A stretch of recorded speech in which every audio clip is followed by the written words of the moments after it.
Welcome, everybody. We're so thrilled to have you. Welcome to the first of the spring seminar series for the RDAR Center.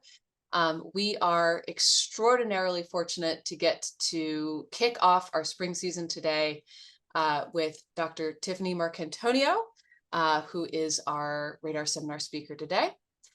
So Dr. Marcantonio is a leader in the field of sexual consent communication, with a particular focus on the role that alcohol plays in consent and sexual violence.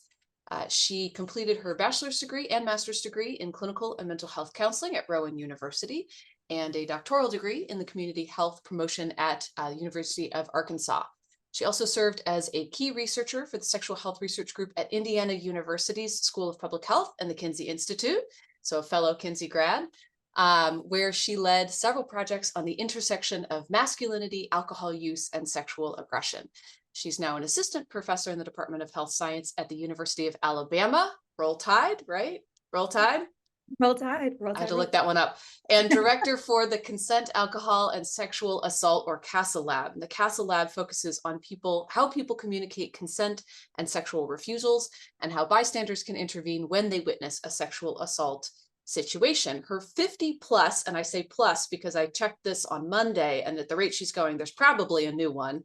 Her 50 plus publications on consent and substance use have been cited over 700 times across a range of fields, from health policy to addiction studies to violence prevention work, speaking to the interdisciplinarity of her work. And I have to say, one of the things that most impresses me about Dr. Marcantonio's work is the creativity and breadth of her method. She was actually just telling us before everybody got on about a brand new method using Zoom to do qualitative interviews and using annotations in Zoom. It's just remarkable. She's conducted field studies interviewing intoxicated patrons at sporting events, longitudinal EMA studies of young people's polysubstance use, qualitative analysis of sexual health information that study abroad directors give to their students prior to going out into the field, which I think says some really interesting things about our national anxieties about sexuality, and a recent paper that explores how ChatGPT understands the concept of sexual consent and how it communicates that to people who are interacting with it. And I'm so excited to have some of that creative energy here in our first seminar of the series. So please join me in welcoming Dr. Marcantonio. If you have questions, I encourage you to drop them into the Q&A. We will be monitoring that throughout, and there will be an opportunity to ask questions at the end. Take it away, Tiffany. Yeah. All right. Hi, everyone. So I'm just going to jump right into this. Tierney, thank you for the introduction. I was very kind of you. And actually, she really handled the beginning part for me of like, who is this person? So as she suggested, I finished my PhD at the University of Arkansas. This is me and my dog and my partner on graduation day here. And I currently work at the University of Alabama in the Department of Health Science. T already mentioned it, and I always love to highlight my research lab here on campus. So I work with undergraduate and graduate students in both psychology, criminal justice, and then public health. And I probably think it's my favorite part of the job. Really, I think a lot of people who are in academia feel this way. I really love training junior scientists and getting them excited about research and the topics that we study. And so I've just really enjoyed having that opportunity to share my work and collaborate with them as well. And so today we're here to talk a bit about research. And so broadly, I just want to kind of introduce who I am as a researcher. So I consider myself a sexual violence and substance use researcher. And as Tierney suggested, there's sort of 4 areas of like my program of research. So I'm interested in how people communicate about the sex that they do want or how they communicate consent. I'm also interested in how people communicate their refusals or how they say no to sexual activity. I'm interested in how people intervene when they see questionable or concerning sexual situations. So, how do people bystand when they might see the potential risk for a sexual assault to occur? And then finally, I'm also interested in what factors increase the likelihood for someone to either experience a sexual assault victimization or for someone to perpetrate a sexual assault. And while I look at these all individually in and of themselves, something of particular interest to myself and probably also the center is the role that substance use, mainly alcohol, has. I'm really interested in the fact of how alcohol can impede our prevention efforts. So thinking about consent, refusals, and bystanding, and then how alcohol can increase the risk for violence to occur. Today, though, I'm really just going to primarily focus on how people communicate about the sex they do and don't want, and then the influence that substance use might have with that. So throughout today, if you'd like to, I have put QR codes in the presentation. Those QR codes will either take you to what I consider like good articles from the field that I talk about, or works that I've published that kind of are pulling the data from for this. So if you want to, they are there for you to scan if you'd like. So just to begin and kind of lay the foundation, although I'm sure many people in the audience do know this, sexual violence is a pervasive problem for young adults. Nearly 1 in 5 women and 1 in 7 men will experience a sexual assault prior to turning 25 years old. And here we're going to go with a broad definition of sexual assault or sexual violence, which is experiencing sexual activity that you did not consent or agree to. And a lot of times we focus on young adults' risk for either perpetrating or experiencing sexual violence victimization. However, we actually know that this risk also occurs in adolescents as well. And so here, this is just some data that we analyzed using the Youth Risk Behavioral Surveillance Survey, YRBS from the CDC. In the YRBS survey, they collect cohorts of middle to high school students, and they ask them about a variety of different health behaviors, including their experiences with forced sex, sex they did not consent or agree to. It's actually one of the few national data sets we have that collects national data on sexual violence. And so here we looked at these rates over 20 years. And up at the top here, you can see this is the line for women or girls. And we don't really see a decline. So over 20 years, we see that overall, adolescent girls report the similar rates, similar prevalence rates for experiences of forced sex. Similarly, we notice overall a general trend that adolescent boys' risk to experience forced sex has not changed. So while we talk a lot about sexual violence at the young adult age, it also happens at the adolescent age as well. And so there are a variety of prevention efforts to sexual violence. And typically, actually, the best form of prevention is what's considered a multi-prong approach, where typically you're targeting both individual, relational, and then larger community factors as well. For the talk today, I'm going to really focus in on communication and sort of what I consider like wave one and then wave two of how communication's been used as a prevention mechanism for sexual violence. So historically, we have heard about like the No Means No campaign. This was for really through the 90s into the early 2000s, one form of sexual violence prevention. More recently, we've really transitioned towards like 2014 and forward, a movement towards like an affirmative consent framework. And so I just want to kind of compare and contrast these two prevention efforts for like how we started with no and then moved to a yes. So the No Means No campaign was all about this idea about really legitimatizing when someone says no, with the idea being that when you hear a refusal, when someone says they don't want to engage in sexual activity, it's not a token, it's not because they're being insincere, it's not because they're being coy or playing around, that when someone's communicating to you this, it's a legitimate no and should be respected and listened to. We move forward to an affirmative consent framework, which is really about focusing on encouraging everyone to be communicating about the sex that they do want and understanding when someone else is communicating about the sex that they want. So, both recognizing that we want to encourage people to be open about the sex they want and also encourage people to identify when someone's communicating that they want an encounter to occur. The No Means No campaign really put a heavy emphasis on the idea that if someone was refusing sexual activity, it had to be verbal and clear. Typically, that it required someone to explicitly say the word no. And a lot of times was advocated for in a form of like yelling or raising your voice, being angry, kind of having this like firm demeanor to yourself. We transitioned away to that in the affirmative consent movement, where we do see that in consent, we prefer people to be verbal and direct, such as saying things like yes or asking, do you want to have sex? Is this okay? Do you like this? But affirmative consent does acknowledge it doesn't have to inherently be verbal. Consent can be given non-verbally as well. Finally, one of the big reasons that we've really shifted away from the No Means No movement is that historically has really placed the burden on women to refuse. Most of the campaign around No Means No really focused on the idea that it was women's responsibility to ensure that their partner understood they didn't want sex to happen. And they needed to be very clear and explicit about that. And the problem with that is twofold. One, it's a heavy burden on women. Two, it's the idea that suggests that the only way someone knows a person is saying no is if they're yelling at them, which we know from research isn't true. And then finally, an issue with it is that it really completely ignores men. It never really acknowledges the fact that men refuse, and that at times people do not see men's refusals as legitimate. So again, we transitioned over to that affirmative consent framework, where the argument here, at least philosophically, is that we're starting to shift that responsibility to an equal party.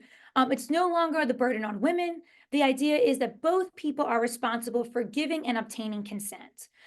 With some may argue a little more responsibility sitting with the person who initiates consent to ensure that their partner is also consenting to sexual activity. So historically, we focused on no means no. More recently, we've really moved to that affirmative consent framework. However, across all of this work with consent or refusals, we don't really see a lot of conversation about substances. And when I think about substance use, I think about two things with substance use. So I think about your actual consumption of like drinking alcohol, but I also think about the role that the environments that you consume substances have as well. So being in bars or parties or places where alcohol is consumed. And in these initiatives overall, we don't really see a conversation around substances.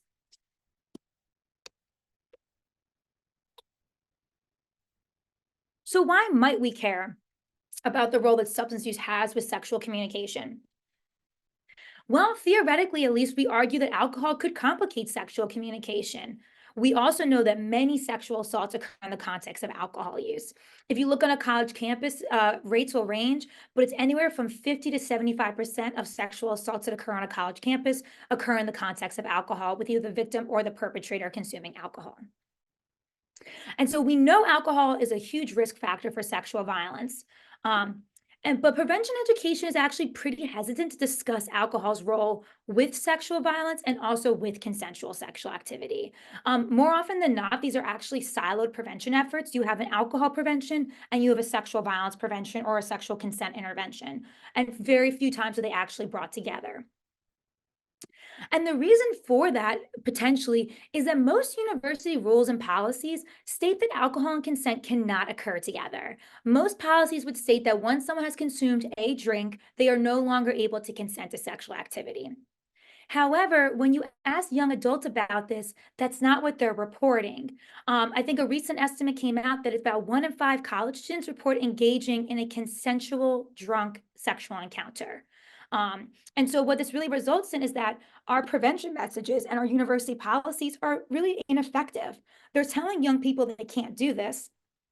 And young people are having lots of lived experiences where they are combining the two together. In addition, a reason why prevention efforts and universities might be hesitant and not wanting to talk about this is that the reality of the basic science is just missing.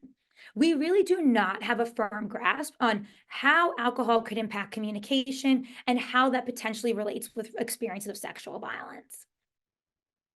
And so today, I'm going to try to start to fill in some of that gap with some of the research that I've done and things I've done with colleagues as well. So I kind of see today's presentation as my hope is to start to answer 3 questions for us all. One, how does alcohol fit into the sexual communication process? And what today I'm going to talk about is the idea that we think about consent often as something that occurs right before sexual activity, but I actually think that it's something that occurs over the course of an entire evening or encounter together. And where does alcohol fit within there? We'll review some stuff I've done about how alcohol directly potentially influences the way that we communicate once in the bedroom.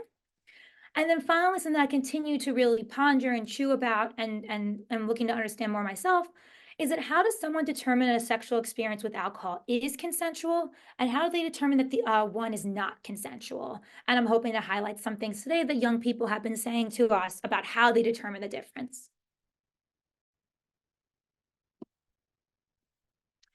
Before we dive into that, though, I just want to give a kind of a disclaimer here for a second. Oh, I'm sorry. I'm moving ahead of myself. Before we get there, though, I want to start with definitions because I think it's important that we're all operating from the same place here. So I wanted to define what is sexual consent. And currently in the literature, we actually don't have agreed upon definition, although there are some key aspects that we consistently say. Here's the definition that I typically tend to use. It's one's freely given, verbal or nonverbal communication of their unimpaired feelings of willingness to engage in a particular behavior with a particular person within a particular context. And so here you'll notice that I underlined freely given, right? Because it shouldn't be given under pressure, coercion. It can be verbal or nonverbal. And I use the word unimpaired. Originally, the definition included the word sober. But I think broadly have changed that because young people say that it's not about sobriety, it's the degree to which I feel impaired. And so when I feel unimpaired, I think I can do this. When I feel impaired, I think I can't. So that's why we shifted the language around because the idea is that to some degree, some alcohol could be involved, but where that line is debatable. And then the idea is that with consent, it's an internal process as well, that I feel something inside, a degree of willingness that I want to externally communicate.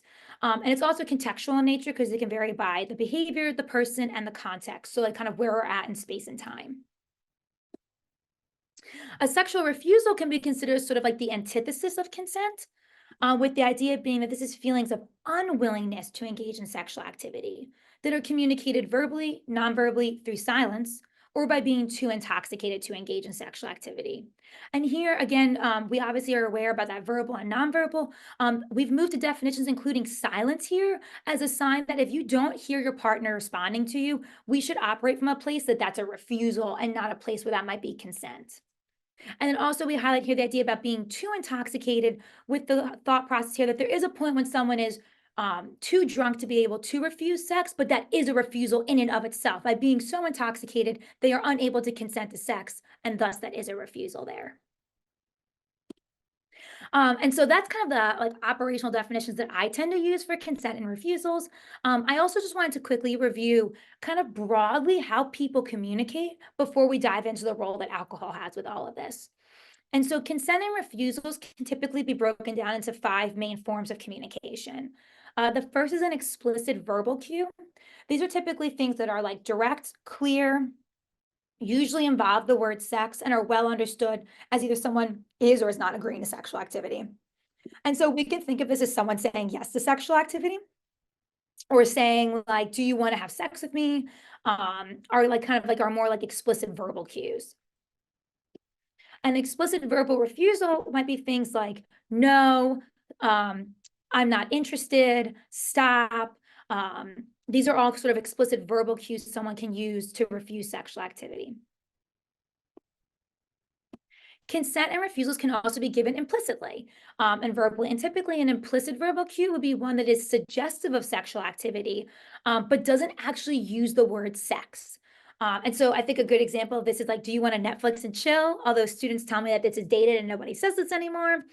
But this can also be things like, do you want to move to the bedroom? Do you want to come back with me? So phrases that might be suggestive of sexual activity, but do not actually reference the words. For a refusal, this could be signs of like excuses, is typically how I think about them. So I'm not in the mood, I'm tired, I have my period, I have a boyfriend or a girlfriend, I'm seeing someone. All of these cues, if someone was to say them to you, are pretty clear indicators that someone is not interested. However, they don't ever actually have the person saying no. They're just words that are suggestive that somebody is refusing sexual activity. There's also explicit nonverbal cues. So these are direct, typically nonverbal behaviors people can use. And so an example for consent could be taking off your clothes. People have talked about pulling out a condom, taking out lubricant as sort of these behaviors that they can do to communicate consent. From a refusal stance, this could be things like pushing or moving someone away. This could be putting distance between the two of you, whether that's like moving to another side of the bed or actually leaving the space altogether.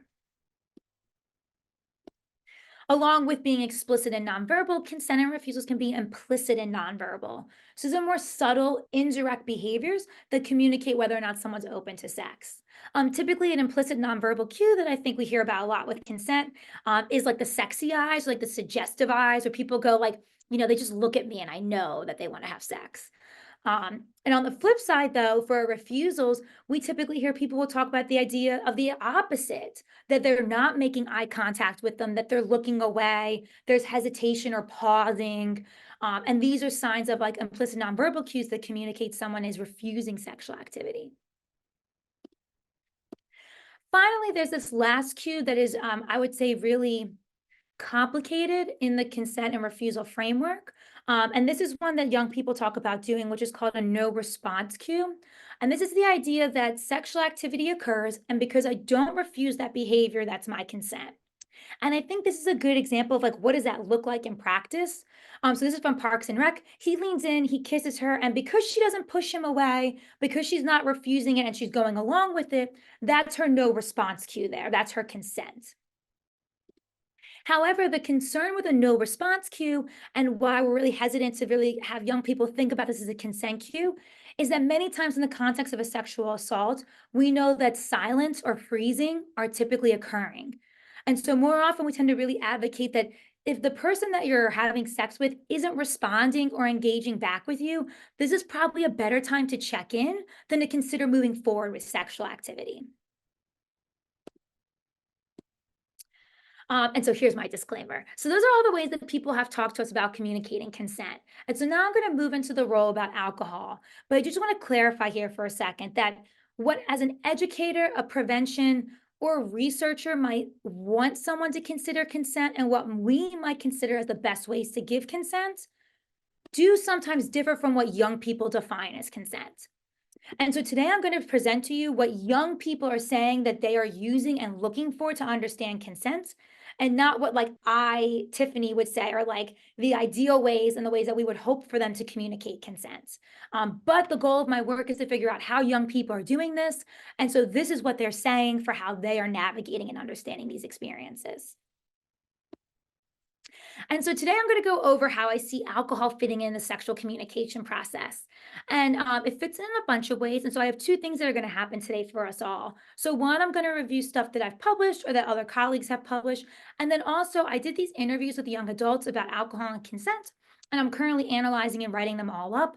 And so throughout these this talk, I actually have excerpts or like quotes from the participants that I think also highlight this that you'll see throughout the talk as well. So it'll be a bit about things that are out there and then some things that I'm currently analyzing and writing up as well. And so when we think about alcohol in the sexual communication process, it sort of has a role everywhere. And we're going to start with the top here, which is the idea that the alcohol intensive environment communicates what we might call like a pre-consent cue. And so when I say an alcohol intensive environment, these are environments where people tend to consume alcohol. And that could be like a bar, a party, a tailgate. It could be a dorm room if a party's happening in there. But the idea is it's a social gathering where alcohol is a main focus of it. And so what we see is that young adults, when we talk about a pre-consent cue, they view going to these environments or being in these environments as suggesting that someone is open to sex, that they're willing to have sex, or that they entered this place because they're trying to find a sexual partner. And so here I'm going to highlight a quote from Tangerine from the interview study that I did, where I open up and I'm just talking to Tangerine about like, how do you find a sexual partner on a college campus? And he goes on to say that I think a good place would be bars. People typically go to bars to look for a casual partner. Bars are places where alcohol is served, alcohol is involved in that situation that could possibly lead to sexual activity. So that could be a place where it could happen. It could also happen at parties, because I feel like on college campuses, parties are a commonplace. So here, Tangerine highlights that if you're looking for a sexual partner, someone that you would be interested in having sex with, you typically are going to places where alcohol is being consumed, bars or parties. Blue also goes on to sort of highlight this as well. And what I find particularly interested about Blue's quote is she actually compares two settings, the classroom to a bar or party. And she starts by first talking about, if I was in class and thought someone was cute, I wouldn't really pursue that. I would be like, I'm like in class, I'm literally doing my shit. So here she says that she's in a classroom, and even though she's surrounded by peers and maybe someone she might find attractive or interested in, she wouldn't approach them. She goes on to say, but at a party, the whole point is to be social, have social interactions, make connections. That's the whole point why people go and hang out with their friends. So here she highlights the idea that by going to a bar or party, people are there to socialize, to hang out, and potentially are also more open to sexual activity. So I go on though, because I want like some clarification. I'm like, so if you're in class and you think someone is cute, why wouldn't you approach them and instead wait to find them at a party? And then she follows up with going, it's definitely the alcohol. Because it makes I think it make because I think since alcohol makes you so much more social, it's less like you're in class, they probably don't wanna talk to me and stuff. So here she highlights that the whole reason why she wouldn't approach someone in class is because that environment isn't about sex. It's not socialized to be about sex. And in fact, she might be considered awkward or weird to approach someone in this setting. But in a bar or party setting, now they're in this one, there is some connotation of sex here. Potentially, this person is open to it, and that's why they're here. Even though, if we think about it, the classroom is the safer setting, right? You're sober. It's kind of a neutral framework to work from. That's not where she would go, though. She'd wait to see them at a party later. Um, and we see this in other work by young people where they tend to really focus on the behaviors that are occurring in an alcohol intensive environment to understand if someone will be interested in having sex with them. And what young people will talk about is things about like dancing and flirting, particularly touching arms, legs, and the lower back comes up a lot. Staying closer, being directly focused on them, and then tone of voice. And collectively across these interviews, young people are really looking for a collection of ambiguous cues that are providing them some insight about whether or not this person would consent to sex. And they're using those cues that they're typically seeing in these environments. And sometimes young people refer to them as like a hidden message.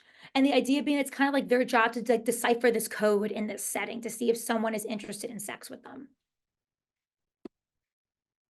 So that's how the alcohol intensive environment might communicate a degree of pre-consent to someone.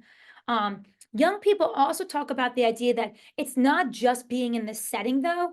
The next thing that has to happen or co-occur with that is consuming alcohol as an initial consent indicator or consuming alcohol together. And so here I want to highlight a quote from Yellow where she's also talking about this. She says here, I'm going to drink because I'm fully expecting to have sex. So she starts off by going the fact that she's consuming alcohol in these settings is with the expectation that she's going to have sex. She goes on to clarify when I ask her about how does she know that someone might be interested in her. They ask me to get a drink or I ask them to get a drink. And what I want to highlight here too is that she also includes this component of at the bar. So the idea is that we have that alcohol intensive environment component. They're both in this setting together. And now one or the other has asked them to get a drink. And that's another way that they're determining consent, or at least initial consent. So within this, within this framework, we also see that young adults talk about asking for drinks, giving drinks, potential indicators of consent. And what I'm particularly interested in is like, if we think about two people drinking, like, how do you know you can consent? So now you're both consuming alcohol. How do you know you're able to consent in this moment after that happens? And young people typically say a couple of things to us. So number of drinks, the magic number seems to be 3 to 4 is what I'm consistently told. So something about having 3 to 4 drinks is where people feel comfortable to communicate consent still. If they have more than that, they start to get hesitant. If they have less than that, they feel even more confident. Young people also talk about how intoxicated they feel, though. Sometimes they highlight that the number of drinks actually isn't a good metric of this, and it should be how drunk I feel from it. And what they really highlight here is the idea that, like, I could consume 3 shots in 10 minutes, and I might feel way drunker off of that than if I consumed 3 beers over 3 hours. So while number of drinks is like a proxy they use, they do tend to rely more on how intoxicated they feel from the alcohol they consumed more so than perhaps the number.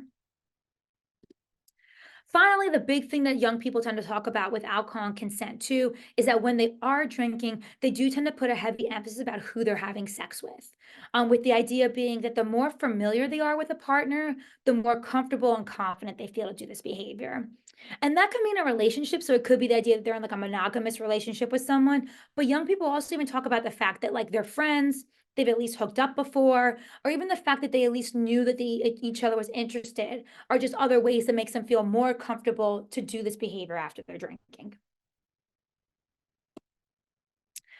I do want to highlight here, though, that across these first two consent indicators, so thinking about like bar and party settings and then drinking together, there's a pretty consistent gender divide here.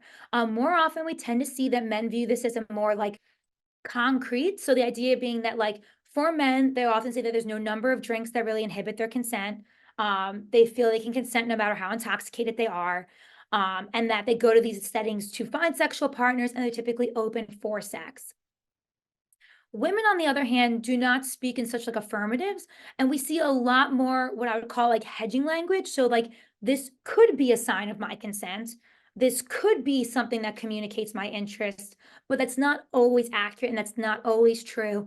And it really does change from situation to situation. It's incredibly context dependent. And so I think about this a lot when I think about sexual violence as well, as the idea being that potentially women and men are viewing the role that alcohol has with this very differently. Um, and so we do see a consistent gender divide here.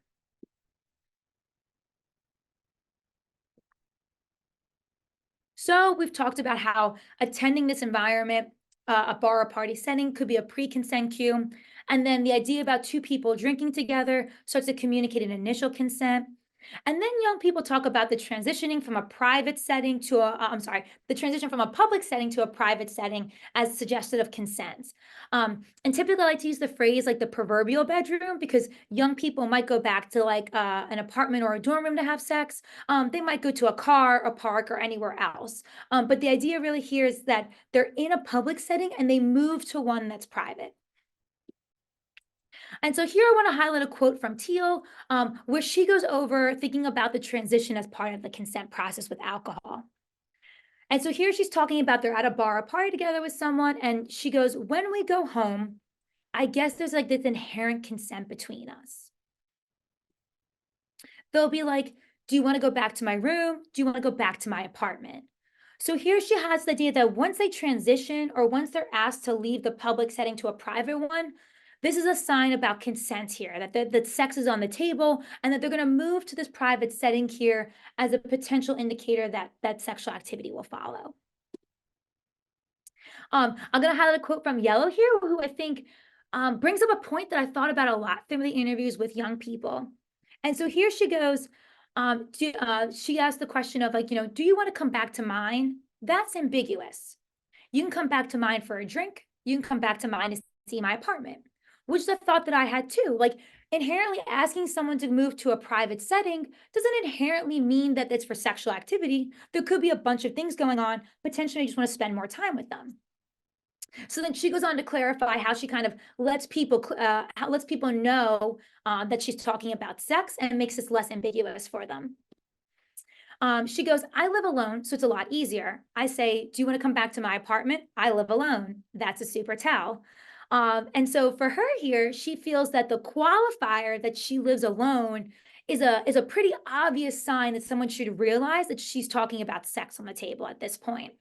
And the idea being that by clarifying that no one else is going to be there, the other person should understand that like that means she's interested in sexual activity and would like that to happen tonight. However, as like someone on the outside looking in, I'm still not sure that this really clarifies her interest. But for Yellow, she really seems to think here that this is a clarification, that this makes this less ambiguous for the person. And so the perception of the transition is something that seems to be really important for young people.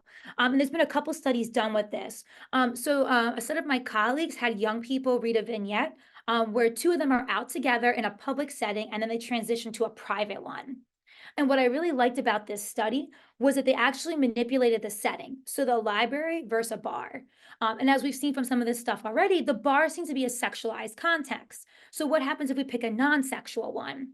And overall, what they found was that regardless of the setting, because two people transitioned from a public setting to a private one, they participants viewed those two people as being more willing to have sexual activity. So it potentially could be less about the bar and more about the idea that when you leave a public space to a private one, that is suggesting sexual activity or being more open to sex.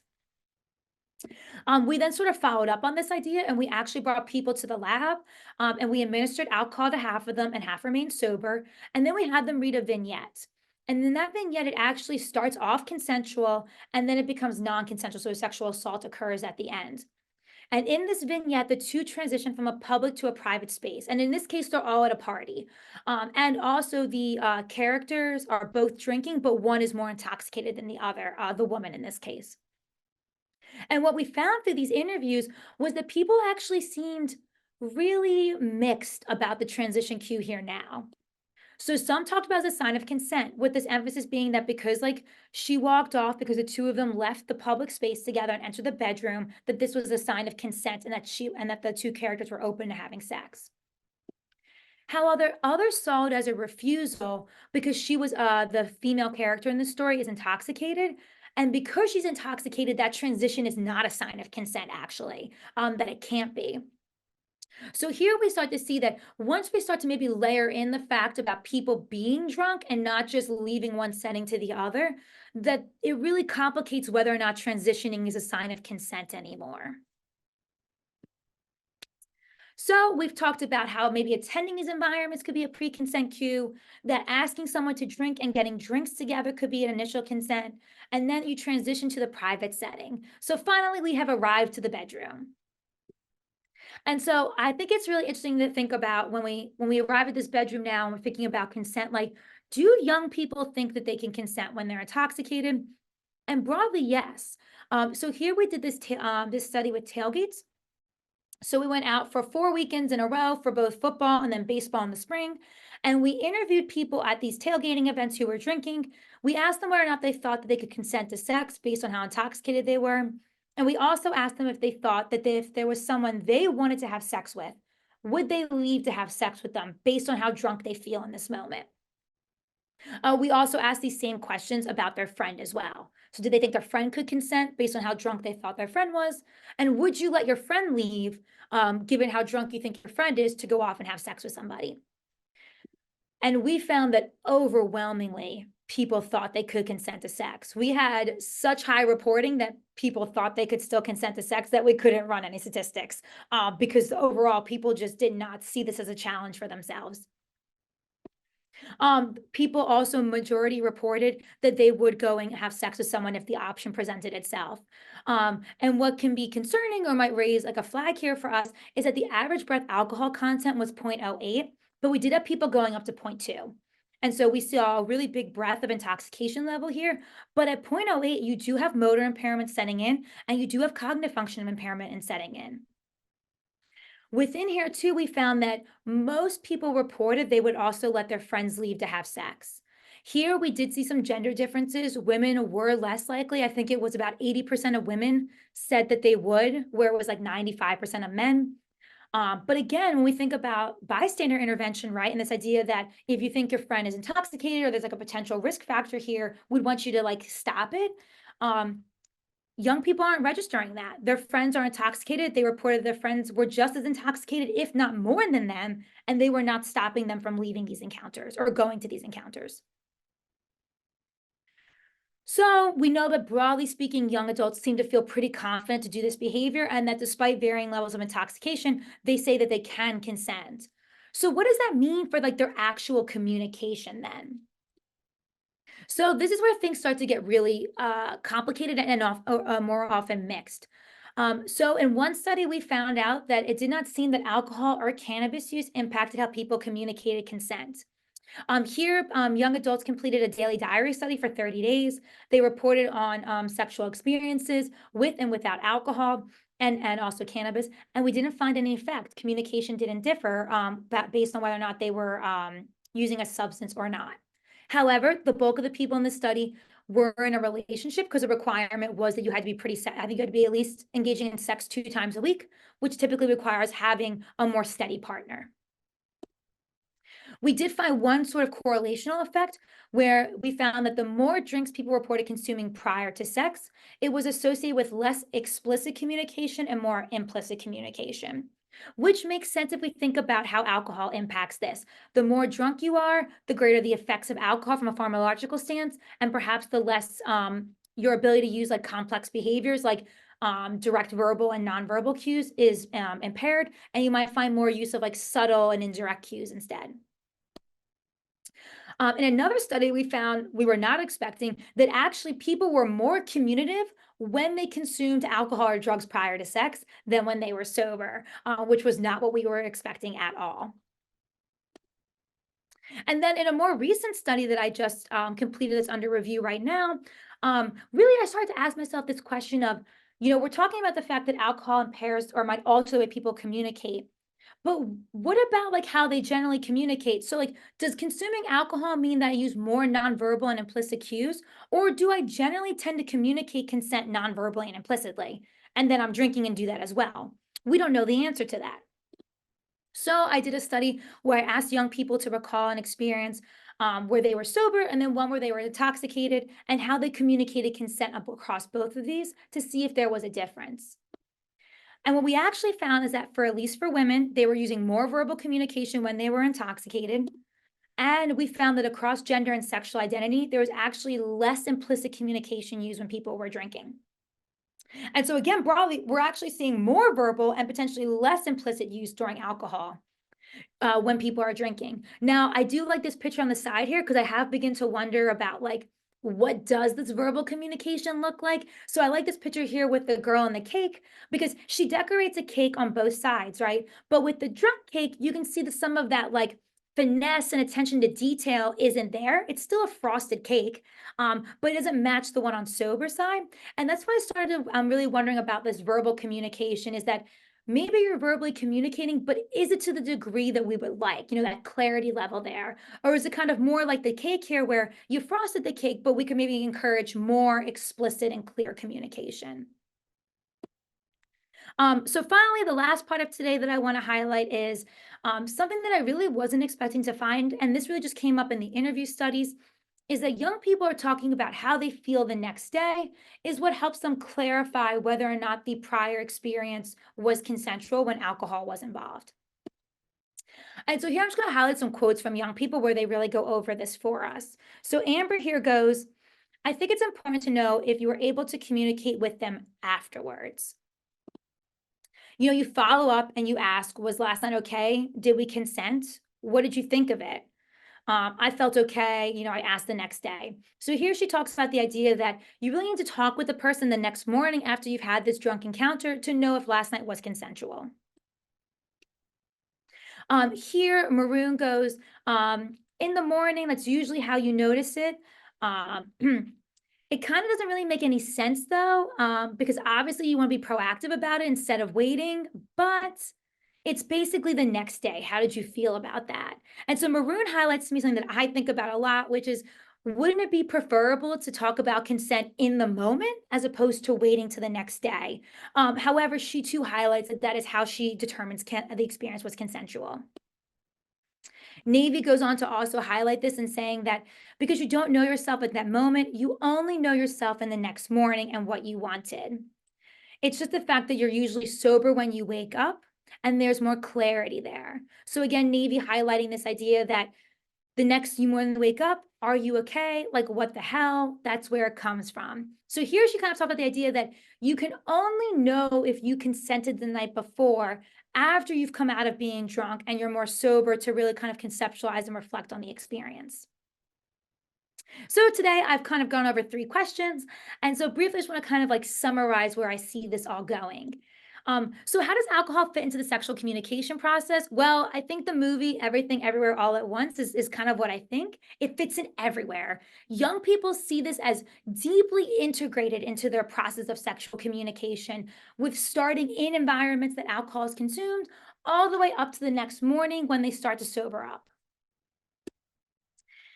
How does alcohol influence sexual communication? I have to be honest, I'm actually still not fully sure. Pertinent theory would suggest that the pharmacological effects of alcohol make it more difficult to communicate and would impair kind of these complex behaviors like explicit and direct verbal and nonverbal cues. What could be going on here, potentially as a theory, is that alcohol also creates feelings of liquid courage. And so potentially people are drinking, they're feeling like more confident. And that's where some of this verbal communication is coming from because alcohol is kind of like hiding those thoughts about maybe feeling like shame or stigma or embarrassment about being open about sex. And so for the last question about like what helps someone determine an experience is consensual or not, this is like what I think about a lot really, because this at the end of the day is like when we think about like sexual violence prevention, and what it seems is that like it's really about the next morning is what I'm seeing for young people, that there are a variety of cues they use across the night that they use to interpret consent and think about their own consent. But at the end of the day, it really comes down to the next morning. I don't have the quote here, but someone had said to me, it's like you wake up and like, you know if you were taken advantage of or not. And so it seems that for young people, that is where they're determining the difference. It seems to come from the next morning. So where do we go to with all of this though? So we see that alcohol is a pretty big component of this, but what about other substances? The bulk of this work is with alcohol. I'm very interested in cannabis. We're doing a study right now with cannabis, but I think about other drugs, opiates, meth, MDMA. What role do any of these have with consent? Throughout all of this research, it is incredibly focused on heterosexual people and heterosexual encounters. We really just do not understand what this looks like amongst sexual and gender minority communities.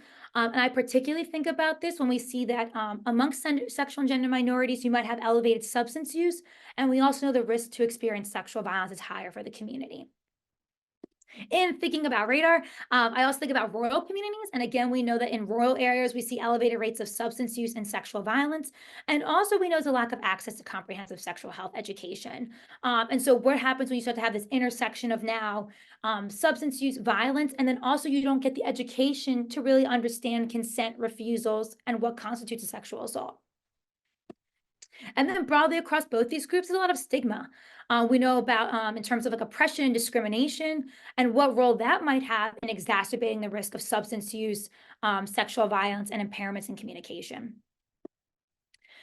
And then like throughout this work that I've done here, and like I thought about this when making this talk, is that like I'm still not fully sure what is going on during these encounters. So, like, what is happening inside the bedroom is still not fully clear. Most of the work that's being done is retrospective. We're asking people to recall experiences. And so I think we need to even move closer and start looking at, like, in the bedroom, what are two people doing to communicate and understand consent?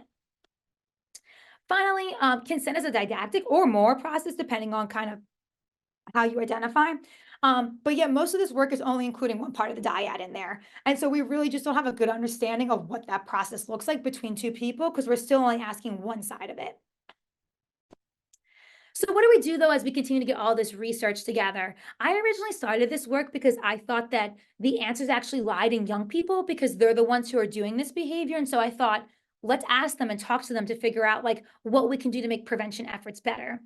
But this quote from this young woman has stuck with me since the day that she said it. So here I'm asking her, how does she navigate when she's had more than one or two drinks, but she's not blacked out yet with consent?